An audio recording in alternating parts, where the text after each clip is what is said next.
নমস্কাৰ বন্ধুসকল, এয়া পানী সিঁচি আছোঁ ঘৰত।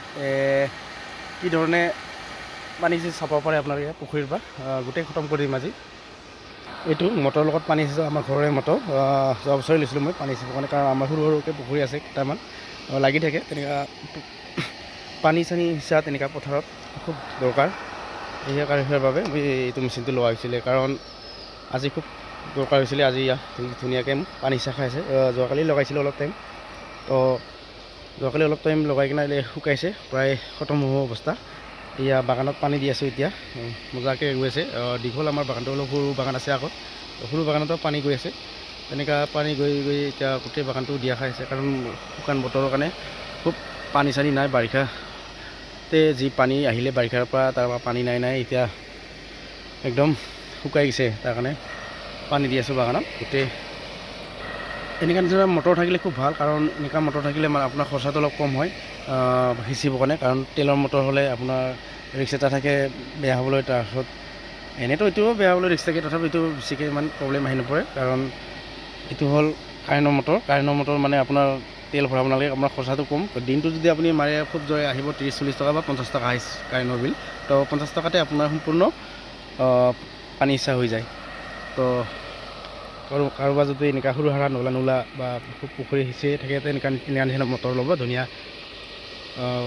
কম খৰচতে আপোনালোকে এনেকুৱা নিচিনা মটৰবোৰ, দামো কম ইয়াৰ। মটৰটো বেছি নলয়, 6,000 তেনেকুৱা ল'ব। তো তেনেকুৱা মটৰটো লৈ আৰু আপোনালোকে ধুনীয়াকৈ এনেকুৱা বাগানত এটা সৰু এটা খাল বা বাৰিষা টাইমত পানী সিঁচিব, পথাৰত দিবৰ কাৰণে ইউজ কৰিব পাৰে। পানী সিঁচি খতম কৰি মাছ ধৰিম এতিয়া। অলপ পিছত আপোনালোকে দেখি পাব। বহুত দিন হ'ল মাছৰুম খেতিত সোমাবলৈ পোৱা নাই, আজি সোমাই চাওঁ কেনেকৈ হৈছে।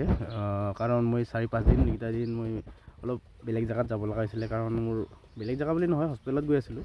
হস্পিটেলত মানে মোৰ বাইদেউৰ কিডনী ষ্ট'ন হৈছিলে, আৰু তথা গল ব্লাডাৰো আছিলে। আৰু গল ব্লাডাৰ আগতেই কৰিলোঁ, তো কিডনী ষ্ট'নটো এতিয়া কৰি আহিলোঁ। এতিয়া আহি পাই এইটো মাছৰুম ফাৰ্মত সোমোঁ, চাওঁ এনেকুৱা ধৰণৰ হৈ আছে। তো বেয়া হোৱা নাই, গ্ৰোথটো আহি আছে ধুনীয়াকৈ। এই বেছি দিনৰ হোৱা নাই, এইটো 10 দিনৰ টেংকি হয়, আৰু 15 দিনমানৰ পিছত আৰু মাছৰুম ফুলিবই ধৰিব। তো আৰু 5 দিনমান থাকি কিনে এইকেইটা গোটেই কপা খুলি দিয়া হ'ব। কপাটো খোলা সময়তো আপোনালোকক ভিডিঅ' বনাই আপোনালোকে চাব কি ধৰণে কপা খোলোঁ মই, আৰু কিমান সময় লাগে চাই থাকিব আপোনালোকে। এই মাছৰুম টেংকিবোৰ যিটো চিলিণ্ডাৰ, এই চিলিণ্ডাৰ টেংকিবোৰ খুব ধুনীয়া হৈ আছে, গ্ৰোথটো খুব ভাল আহিছে। মই চাব আহিছোঁ, মানে ভয় এটা আছিলে, কিবা এটা বেমাৰেই লাগিলে নেকি এইটো, তাকে চাওঁ বোলো গৈ কিনে। আজি পানী ছিটি টাইমতে যোৱাকালি আহিছিলোঁ, যোৱাকালি সোমাব টাইম নাপালোঁ, তাকে বোলো আজি চাওঁ। ভালেই হৈছে, নিশ্চয় ভাল গ্ৰোথ দিব। ধুনীয়াকৈ ঢেঁকুৰবোৰ আহি আছে, একদম সম্পূৰ্ণ ঢেঁকুৰ আহি আছে। তো ভালে কিবা দিব যেন, ছাকচেছ হ'ব যেন পাইছোঁ বিজনেছটো মোৰ। আগতে সোমাইছিলোঁ, এইটো সোমাই কিনে পেলোৱাৰ পিছত এইটো নতুনকৈ সোমালোঁ। তো এইটো নতুনকৈ সোমোৱাৰ পিছত এতিয়া এনেকুৱা ধৰণৰ হৈ আছে, আপোনালোকে চাব পাৰে। ইয়াৰ ধুনীয়া হাঁহ গঁৰালত সোমালোঁ এতিয়া, কাৰণ হাঁহ গঁৰাল বুলি নহয়, এতিয়া অলপ আগতে বনালোঁ মই, কাৰণ এতিয়া পুখুৰীৰ পানীটো খতম হ'বলৈ হৈছে। মাছ ধৰাৰ সময়ত হাঁহবোৰ খুব ডিষ্টাৰ্ব কৰিব। বহুতকেইটা হাঁহ আছে, সম্পূৰ্ণ ধৰিব নোৱাৰিলোঁ, তথাপি যিখিনি ধৰিব পাৰিলোঁ ইয়াতে থৈ দিলোঁ। তো অলপ পিছত ধৰা হ'লে এৰি দিম লাহেকৈ সিহঁতকো। আজি দিনটোৰ কাৰণে অলপ ইয়াতে। এয়া পুখুৰীৰ পৰা অহা পানীবোৰ চব বাগানত দি আছোঁ। বাগানত দি কি ধুনীয়া হৈছে, গোটেই আগৰ পৰা দি আহিছোঁ। সিপিনে যিমানখিনি আছে গোটেই আনি আহি সিপিনে সিপিনে নতুন বাগানতো সোমালে। তাৰপিছতে আৰু ইতিমধ্যে আৰু জেগাটো অলপ চেঞ্জ কৰি দিলোঁ। ইপিনে চাব পাৰে আপোনালোকে, এইফালে পানী ওলাই আছে পাইপেদি, তো সেইটো চেঞ্জ কৰি আছোঁ। এইটো গোটেই চেঞ্জ কৰি দিলোঁ। এনেকুৱা চেঞ্জ কৰি অলপ আগত লগাইছিলোঁ, তাৰপিছতে ইয়াত লগাই দিলোঁ। ইয়াৰ পৰা এতিয়া জেগাটো চেঞ্জ কৰি ইয়াত আনি দিয়া ফালে এয়া পানীটো ওলাইছে, চাব পাৰে আপোনালোকে। একদম পানী মিয়া কৰি আহিছে, একদম মাছটো আহিছে। শুকান বহুত দিন খৰাং দি আছিলে, তাৰ কাৰণে গছকেইটাও প্ৰায় শুকাই যোৱা নিচিনা হৈছে। তাৰ কাৰণে আজি এই বাগানটো খুব ভাল পাব। গছবোৰ শুকাই যাব, অলপমান ধুনীয়াকৈ কালাৰটো আহিব, তথা অহা বছৰ কাৰণে গুটি লাগিব, অলপ ভাল হ'ব। গুটিটোৰ কাৰণে মানে প্ৰায় এনেকুৱা খৰাং বতৰত গুটি মিলং অৱস্থা, তেনেকুৱা বেদা ওলোৱা অৱস্থা হৈ আছে। এইটো ইয়াৰ নতুনকৈ পাইপটো চেঞ্জ কৰি দিয়াৰ কাৰণে লাহে লাহে গৈ আছে এইপানী। এইটো নতুন বাগান আমাৰ।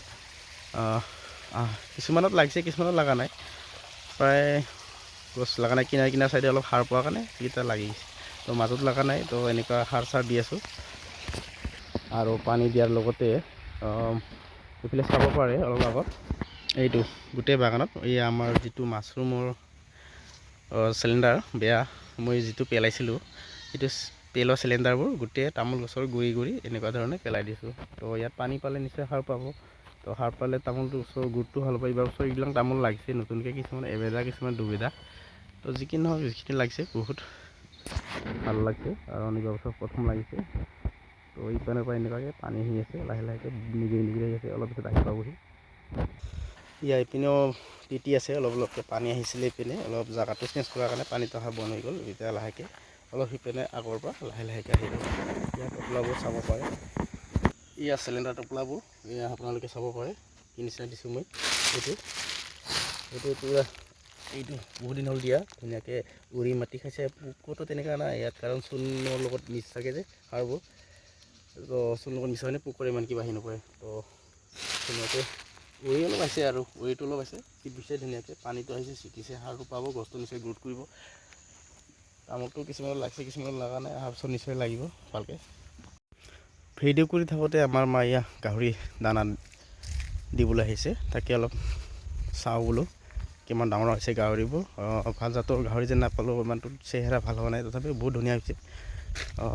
আগত এটা ডাঙৰ আছিলে, সেইটো মাৰি দিলোঁ কেইদিনমান আগতে। তো মাৰি কিনা কাটি ধুনীয়াকৈ গাঁৱতে বিকি দিলোঁ। তো ডাঙৰ আছিলে, এইটো 1.5 কুইণ্টেলমান আছিলে। তো চাব পাৰে গাহৰি এনেকুৱা অৱস্থা এতিয়া, যিমানখিনি ডাঙৰ হ'ব লাগে হোৱা নাই এতিয়ালৈকে। ডাঙৰ বহুত হ'ব লাগিছিলে, কিন্তু ভাল জাতৰ নাপালোঁ যেন পাইছোঁ। আৰু ইপিনে এটা আছে, চাব পাৰে, ইপিনেও 3টা আছিলে, 3টাৰে 2টা এতিয়া থাকি গ'ল। এই 2টাটোক ধুনীয়াকৈ এতিয়া গ্ৰোথ কৰি আছে, চাব পাৰে। চাই লওক কি ধুনীয়া মাছবোৰ। এতিয়া দেখি ভালকৈ পোৱা নাই, অলপ পিছত দেখি পাম। সেই পানী ছিটাব দিছোঁ মই, নাই পানী অলপ বেছি আছে, অলপ পিছতে দেখি পাব ধুনীয়াকৈ। মাছটো প্ৰায় শুকাব হৈছে আৰু এতিয়া এইবোৰ মাছ সুন্দৰ ধুনীয়া হৈছে, ডাঙৰ ডাঙৰ আছে। পানীটো আৰু অলপমান শুকাব লাগিব, তেতিয়া ধুনীয়া। চব মাছৰে মাথা, এইটো চাব পাৰে আপোনালোকে, গোটেই মাছৰ মাথা, মাছেই মাছ। এইবিলাক মাছ গোটেই উঠাই কিনা এতিয়া আমাৰ নতুন পুখুৰী এটা আছে সৰুকৈ, তাত এৰি দিয়া হ'ব। ডাঙৰ ডাঙৰবোৰ বিকি দিয়া হ'ব আৰু বেপাৰীক মাতা হৈছে, বেপাৰী লৈ যাব অলপ পিছত আহি কিনা। এইটো মাগুৰ মাছ এতিয়া পালোঁ, এইটো মাগুৰ মাছ চাই লওক। মাগুৰ মাছ 4 কেজিমান ওলাইছে, এনেই গাঁৱত খোৱা মানুহ কেইজনমান ওলাইছে। তেখেতলোকৰ অলপ আধা কেজিকৈ ভগাই দিছে। তো এইটো চাই লওক, পুঠি মাছৰ চাটনি খাম এতিয়া, জানাই কিলত খাম। এইটো মাছটো এইটো অলপ সৰু চাইজৰ, 1 কেজি 200 গ্ৰাম হৈছে, মানে সৰু চাইজৰ লাগে বোলে এজনক। এইটো পৰি গৈছিলে আৰু এইয়া মাছ চাই লওক বন্ধুসকল, কি ধুনীয়া ডাঙৰ ডাঙৰ চাই লওক। কেনেকুৱা লাগিছে ভিডিঅ'টো, ছাবস্ক্ৰাইব কৰিব, লাইক কমেণ্ট কৰিব।